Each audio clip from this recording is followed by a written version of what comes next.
What's up, Chiefs? So check it out. I just finished recording the third installment in the research mega training series with Blair Morse, who is the copy chief at Legacy Research, who's one of the biggest uh, uh, financial newsletter publishers on the planet. They are an Agora division. And by the way, some well-known and well-loved chiefs working over there. Tanya Pilsar was brought in, hired by Legacy, moved all the way from the UK. He's been there for about 6 months now, in-house and working with them even longer. Branko Mijotovic is now in-house over there at Legacy Research, along with Jacques Hartman and others. So it's very much a family affair, as it is with some of our other friends in Agora divisions. So check it out. This you're gonna love this. This is this. I don't call it training because it was so raw, man. There was no slides. This was just a conversation with Blair. I mean, he held nothing back about what he brings his new writers through to get up to speed on how to do the research to find the big ideas. This is all about coming up with the big idea.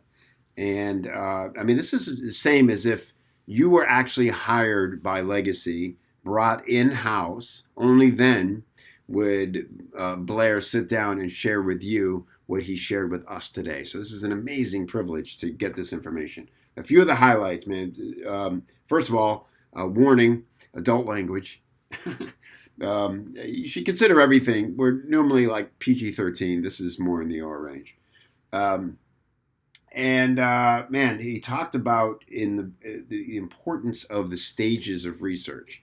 So he talked about the first thing he has writers do is build up a raw notes file.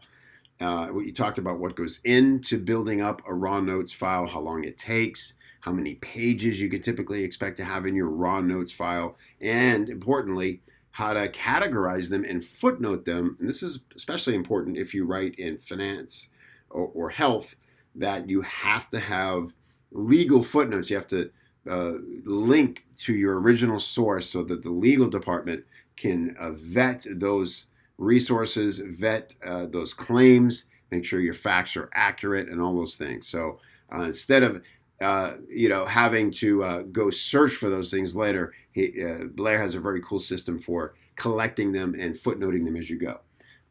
He talked about once you what to do with your raw notes file once you have it, how to filter through that raw notes file and then create what he calls a focus notes. And once you get to your focus notes file, how long should that be? How many pages should you have? What should you do? He has a specific process where he actually prints all his pages of focus notes and goes away from distraction, electronics, and now because he's starting to ruminate on the ideas and how to start to recognize when you've got the great idea. Talk about how you got to feel it. It has a thing called the big read through with all of your focus notes and how you just develop an instinct for identifying the big idea. Talked about how, Evaldo Albuquerque, one of his main competitors, how they had a couple of cocktails at the last Copy Chief Live, and Evaldo told him everything he did to come up with one of his most successful promos, which was really cool insight. And you're going to love this. So it's about an hour long, a very candid conversation. Blair is there at his parents' house. And 3 hours earlier, his brother had given birth to their first grandbaby. And so he said, it was total chaos that morning. And you'll hear that referenced a few times throughout this talk. So very raw, very real, very open, very valuable conversation with Blair Morse. It's posted now for you inside the members area. And be sure to watch it and give us your notes beneath so we can all share and immerse in all this learning. All right. This is the ultimate advantage. And I know you're going to dig it. I'll see you there.